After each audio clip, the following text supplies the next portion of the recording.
नमस्कार, बी न्यूज मध्ये आपलं स्वागत। मी केतकी पाटील। सर्वप्रथम आजच्या ठळक बातम्या।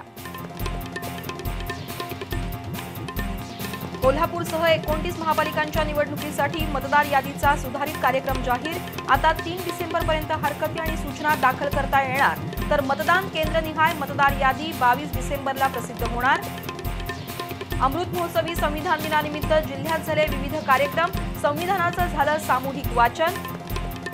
सलग 3 दिवसाच्या घसरणीनंतर भारतीय शेअर बाजारात तुफान उसळी। 1022 अंकांनी वाढून सेन्सेक्स 85,690 तर 320 अंकांनी वाढ होऊन निफ्टी 26,205 वर। मतदार यादीतील घोळाबद्दल काँग्रेसकडून भाजपवर होणारे आरोप हास्यास्पद। आरोप करण्याशिवाय काँग्रेसकडे आता काही कामच उरलेलं नाही, खासदार धनंजय महाडिक यांचा टोला। आणि मुंबईवरील 26/11च्या हल्ल्याच्या कटू आठवणी अजूनही कायम। संरक्षण क्षेत्र मजबूत आणि सक्षम बनवण्यासाठी केंद्र सरकारचं प्राधान्य।